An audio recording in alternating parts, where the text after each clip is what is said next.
So looking exciting. ahead, what excites you most about the future possibilities of generative AI in the realm of music and visual arts?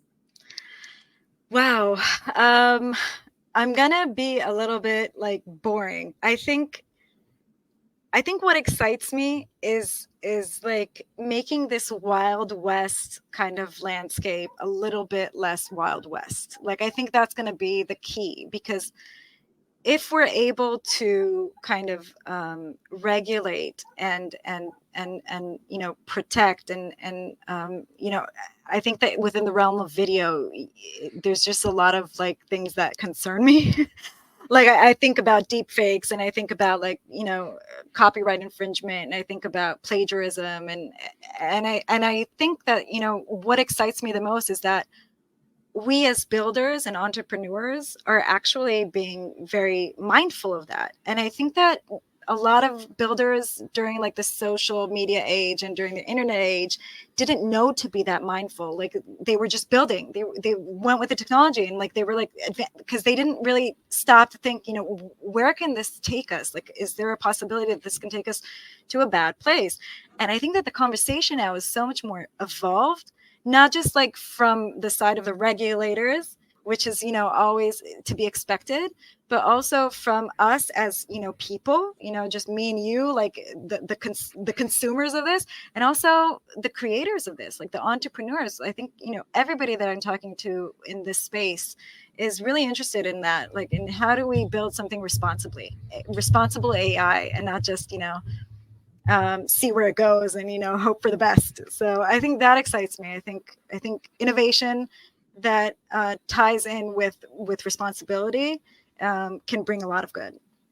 Yeah, it reminds me of my last talk with the AI researcher, and he was really great. And he said that if you want to drive a racing car, you really need the power, but you need the brakes and the wheel in order to do so. Because when you're doing these rounds and you don't have the brakes, you just go off road.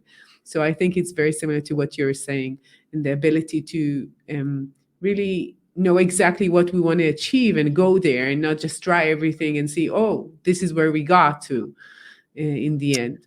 Yeah, I think we're all just a little bit more humble, because I think that now that we've known like what the world was like before the internet and after the internet and before social media and after social media, we kind of recognize that you can't just run fast and and think later, And break things. Run fast yeah, and break exactly, things. right, exactly. You just can't do that, because you can, but like we don't want to do that, because in the end, this is the world that we have. Like this is the culture that we're building. Like if you can't build something responsibly, then I think you probably shouldn't be building it. Yeah. This is a quote from Mark Zuckerberg like 10 years ago, I think. So, yeah. What's your number one tip for AI entrepreneurs today? Wow, I think probably just like mental health. um no, honestly, because I feel like there's and this is true probably for like every startup, right? Like it's just the roller coaster of like um being kind of highs and lows, and that are very like at the same time.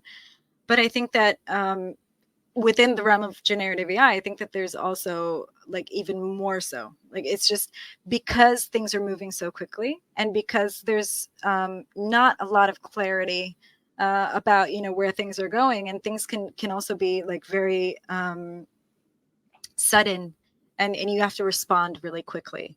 So I think that that can create a situation where you can get very anxious, like as a Yeah. founder, or as like you're constantly like I remember like I've been doing this for like a year or a little bit more, and like for most of that time, like the first thing I do in the morning is like just go through all of the like to like the news feeds, and what happened, and like how does this impact me, and what do I need to do, and like it's Yeah. at some point I was like, you know what, like I just can't keep going at that pace, because at some point you just like things are gonna fall where they fall. Yeah. And you can't really know everything, right? You can't we don't really know where this is going and how Yeah. fast it's going to get there. what you just said, it really resonates with me because I'm creating an AI course, to create these products.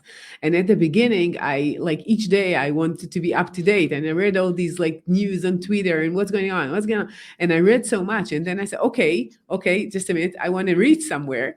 If I read all this content and try to be up to date, I wouldn't understand what I want to teach people, what is the value I want to give people, because I'm always like driven by outside circumstances and what's going on outside. So I think Yeah. that sometimes we really need to go inside and see exactly what we want to create, to get there. And this is much more important, especially if you're an entrepreneur, and take all these outside noise and try to focus on what you need, and not like try to it's like fire distinguishing all the time, like trying to fix everything all the time, instead of like really taking your company to the values, to the goals, to what you want to reach, which is the most important part. So I I totally think, understand I that. think I totally agree with you. And I think like maybe that to build upon that, like I just want to like the last thing that I say is like, I think that if we're focused too much on the potential and the technological side, it's like sometimes you can get to a point where you're just like looking for you have like a solution, you're looking for a problem. And Right. I think that that's where that takes you a lot of the time, like when you're a little bit too much like up to date, it can take you to a point where you're not really focused on but who has a problem that I can solve. Yeah. And how big is that problem, and and that's like the basics of startups, right? But somehow I feel like sometimes in the AI, generative AI space, like we kind of lose focus on that, like what is the actual problem that we're trying to solve, who is who is going to benefit from it, and how much value can I bring them.